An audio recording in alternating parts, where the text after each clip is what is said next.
Channel को subscribe करो पहले। हाँ आज जल्दी करो, मुझे पता है कि आप लोग नहीं करते, वीडियो देखते हो लेकिन सब्सक्राइब नहीं करते। ये लाल कलर का बटन नहीं से दबाओ, जल्दी दबाओ, जल्दी दबाओ, फिर मैं शुरू करूँ। दबा दो जल्दी, दबा दी।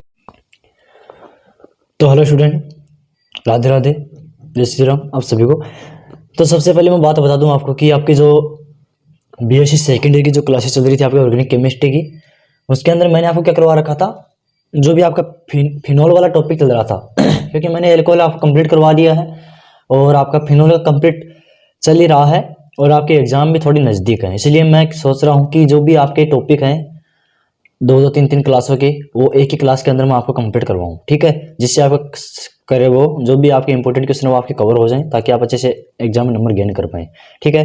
तो उसी सीरीज में हम आगे बढ़ते हुए आज के जो हमारे इंपॉर्टेंट क्वेश्चन होने वाले हैं फिनोल टॉपिक के मोस्ट इंपॉर्टेंट रिएक्शन है, या फिर आप क्वेश्चन बोल लीजिए या रिएक्शन बोल लीजिए या फिर जो भी रिपीटेड क्वेश्चन होते हैं या फिर वो बोल लीजिए, आप जैसा समझना चाहो वैसे समझ लीजिए, लेकिन उनको अच्छे से कवर कर लेना क्योंकि ये टॉपिक वो है जो मोस्टली रिपीटेड होते रहते हैं, मोस्टली एग्जाम में पूछे जाते हैं, ठीक है।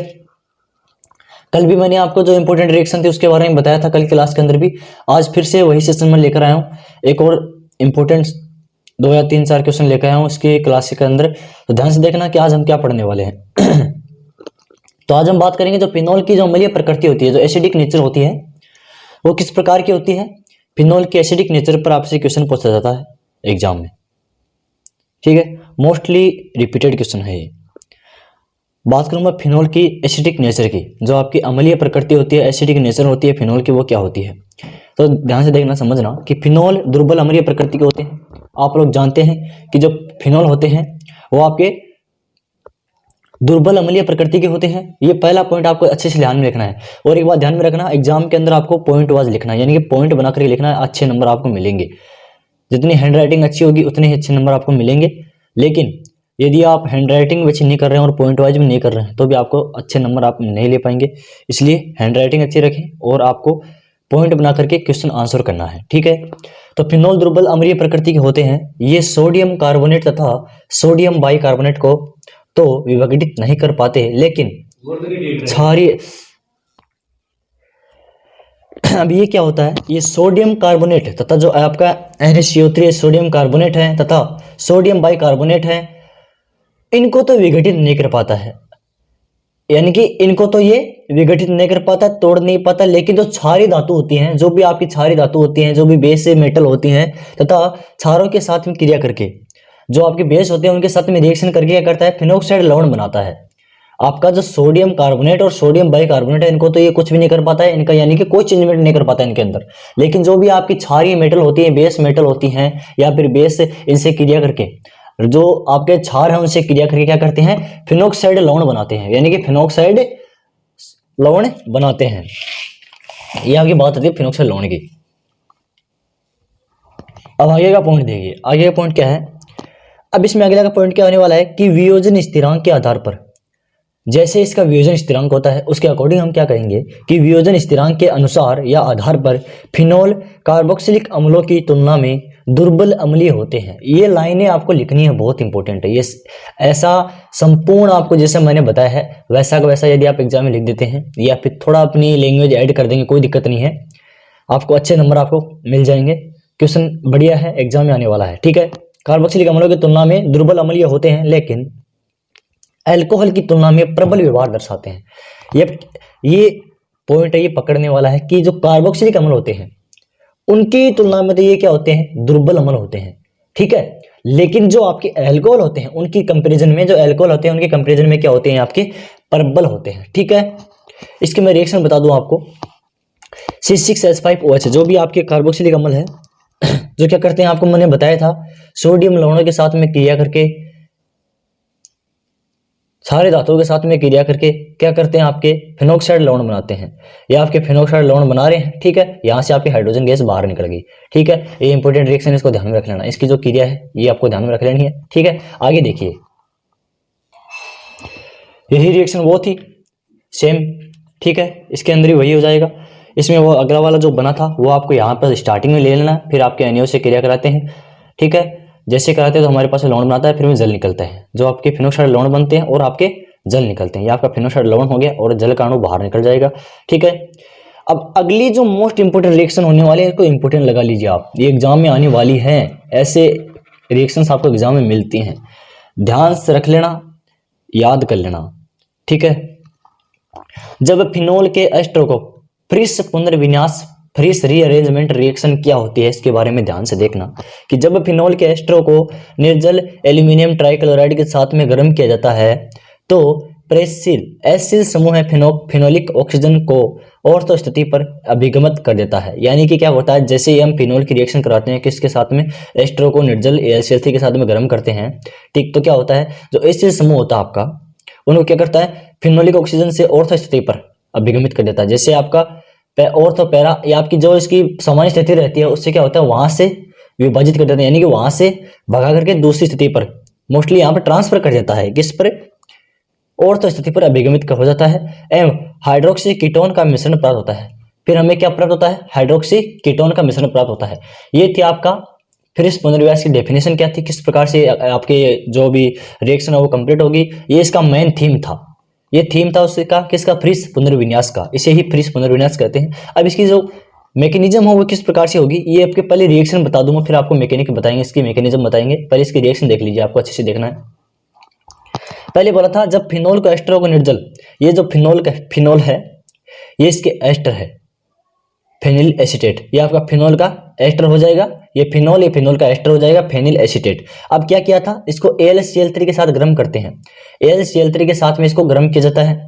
जैसे ही हम AlCl के साथ में गर्म करते हैं तो आपके जो एस्टर होते हैं, जो अपनी मेन ओरिजिनल पोजीशन पर थे लेकिन उनको क्या कर दिया, विगमित कर दिया, यानी कि अगली जगह ट्रांसफर कर दिया, तो क्या आ जाएगा, आपके ऑर्थो स्थिति पर चले जाएंगे, ऑर्थो स्थिति पर आपके हो जाएंगे ऑर्थो हाइड्रोक्सी एसिटोफिनोन। ये एसिटोफिनोन थे ना, ये मेन स्थिति पर थे, नॉर्मल स्थिति पर थे, यहां से ट्रांसफर हो गए ऑर्थो पर, तो आपके पास पे क्या हो गया, hydroxy acetophenone, ortho hydroxy acetophenone, ठीक है। फिर क्या होता है, चले जाते हैं और हमें हाइड्रोक्सी कीटोन का मिश्रण प्राप्त होता है। अब हमारे पास में जो हाइड्रोक्सी कीटोन होते हैं इनका मिश्रण क्या होता है, हमारे पास में प्राप्त होता है, ये हाइड्रोक्सी कीटोन हमारे पास मिश्रण है इसका, ये आपको हमारे पास में प्राप्त हो गया है, ठीक है। अब इसकी मैकेनिज्म क्या होती है इसके बारे में देखना, वीडियो थोड़ी लंबी हो सकती है, कोई इसमें कोई मैटर नहीं करता है क्योंकि हमारी एग्जाम नियर है, इसलिए हमको कराना जरूरी है। तो आपको यदि अच्छे से पेपर करना है तो आपको वीडियो देखना जरूरी है, क्योंकि अच्छे से नहीं समझोगे तो आप एग्जाम में कंप्लीट पेपर नहीं कर पाएंगे, और इंपॉर्टेंट क्वेश्चन है, इनको देखना जरूरी भी है, ठीक है। इसकी मैकेनिज्म किस प्रकार से होने वाली वो ध्यान से देखना। हमको बोला था जो भी आपका फिनोलिक ऑक्सीजन, वो जो भी आपका फिनोलिक एस्टर होते हैं, ठीक है, उनको क्या करना है, एल्यूमिनियम ट्राइक्लोराइड के साथ उपस्थिति में गर्म करवाना है, ठीक है। इनको गर्म किया, यहाँ पर 2 लोंग पेयर होते हैं ऑक्सीजन के ऊपर, ठीक है, यहाँ से एक ट्रांसफर होता है, यहाँ पर आ जाता है, ठीक है। तो देखो हमारे पास में क्या बना था, फेनिल एसीटेट मिलेंगे, ये उत्पाद मिल गया आपको। यहाँ पर सिंपली आपको कुछ नहीं करना है, रिएक्शन को अच्छे से क्लियर करना है, ध्यान में रखना है। जैसे ये AlCl3 हो गया, अब देखो यहाँ से क्या हुआ, जो ये वाला यहाँ से कंटेंट है, जो ये वहां से यहाँ पर जो आपका है उत्पाद है, ये क्या हो गया, यहाँ पर ट्रांसफर, यानी इसको आपको पॉजिटिव में ले जाना है, सेम टू सेम। इसमें कोई आपको ऐसा इतना ध्यान से देखने की जरूरत नहीं है, आपका दिमाग का खेल है, दिमाग से अच्छे से करना है। जितनी बार आप इसको लिखोगे रफ के अंदर आपको अच्छे से क्लियर हो जाएगा। यहाँ से इसको ट्रांसफर करना है, आपको इसको एड में ले जाना है, और जो ये वाली कंडीशन ये आपको सेम टू सेम रख देनी है। और आपके लॉन्ग पेयर यहाँ पर 2 थे, तो यहाँ पे लॉन्ग पेयर आपके ऑक्सीजन के 2 हो जाएंगे। यहाँ से एक लॉन्ग पेयर ट्रांसफर हो जाएगा किसको, यहाँ पे फिनोल के जो आपका कार्बन पूर्ण होता है उसके ऊपर ट्रांसफर हो जाएंगे। ये यहाँ पर आपका ये वाला कंपोनेंट यहाँ पर आ जाएगा, और ये सेम टू सेम कंडीशन आपको यहाँ पर आपको देखने को मिल जाएगी, ऐसी कैसे रख देनी है।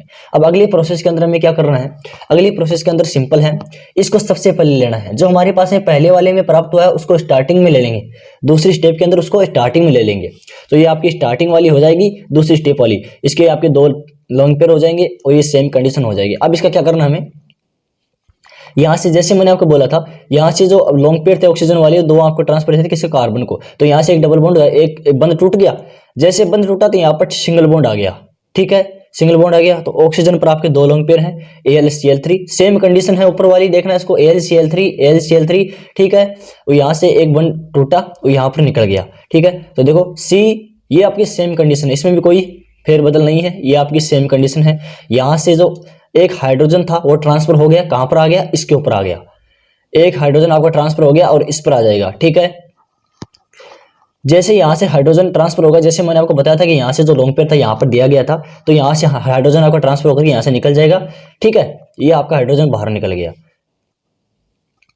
सॉरी बाहर नहीं निकला, ये आगे इसकी स्टेप आगे देखना, थोड़ा सा मिस गाइड हो गया इसके अंदर, इसको ध्यान से देखना। इसमें देखो आपको ये प्रोसेस, आपको सबसे पहले आपको जो यहाँ पर मिला था उसको आपको पहले रख देना है। फिर अगली प्रोसेस में इसका क्या होगा, जैसे ये इसके अंदर रिएक्शन करेगा, क्रिया करेगा, तो हमारे पास में क्या होता है, ऑर्थो वाली स्थिति हो जाए।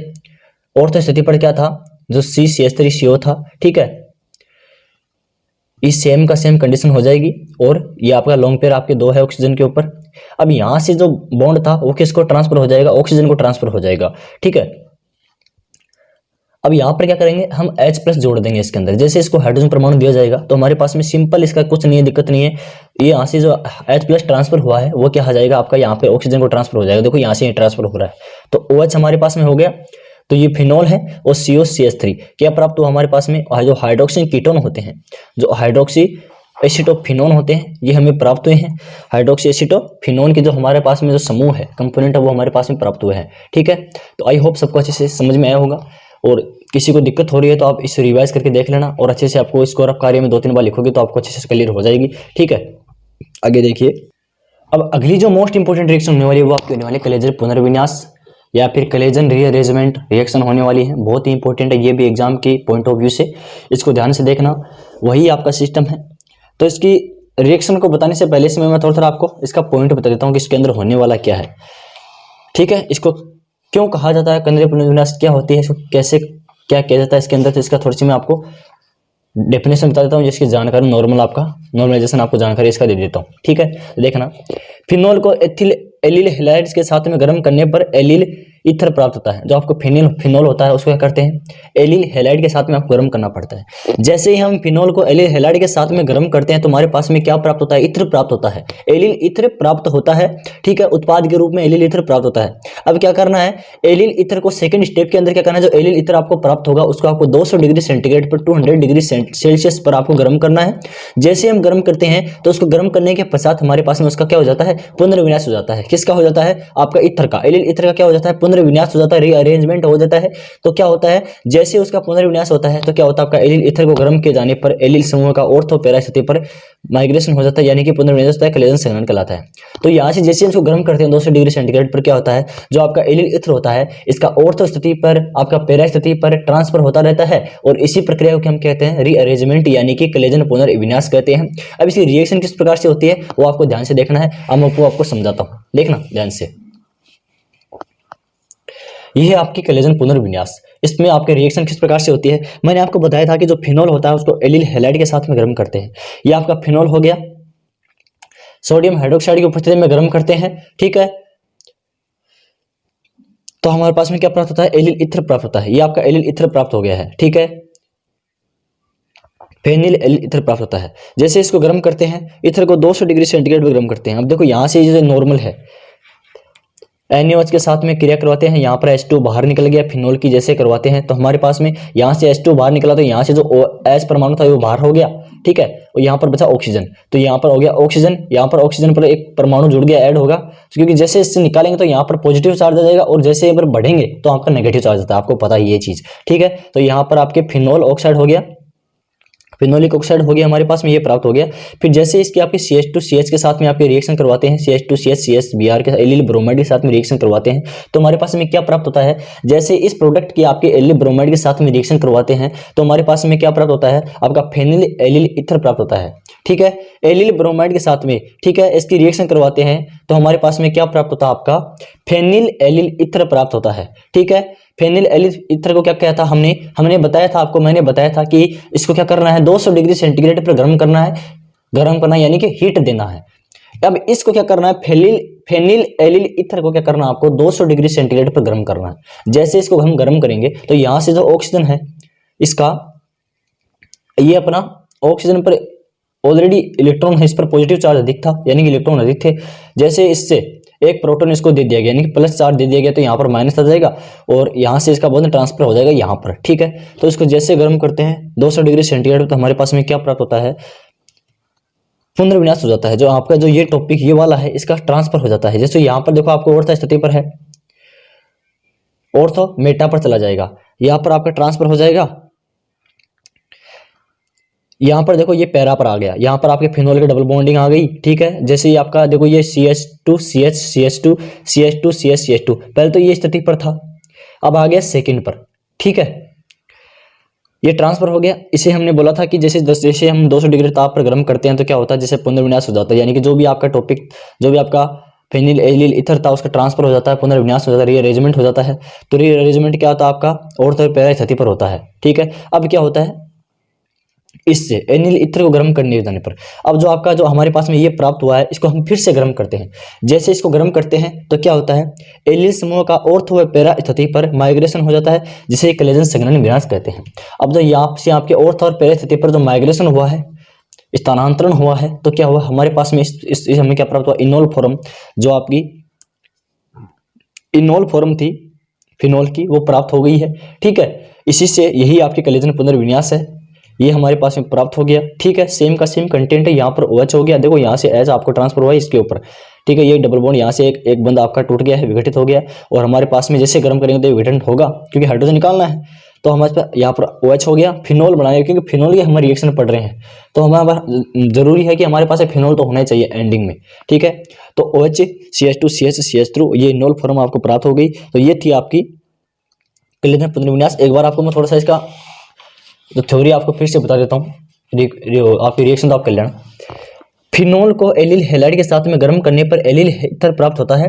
एलिल ईथर को 200 डिग्री सेंटीग्रेड पर ताप कर गर्म किए जाने पर इसका पुनर्विन्यास हो जाता है, ठीक है। एलिल ईथर को गर्म किए जाने पर एलिल समूह का ऑर्थो व पैरा स्थिति पर माइग्रेशन हो जाना क्लेजन संघनन कहलाता है, ठीक है। ये आपका हो गया क्लेजन पुनर्विन्यास रिएक्शन, बहुत ही इंपॉर्टेंट थी। आगे और मैं लेकर आऊंगा, आई होप्स अच्छे से समझ में आ गया होगा। Thanks for watching.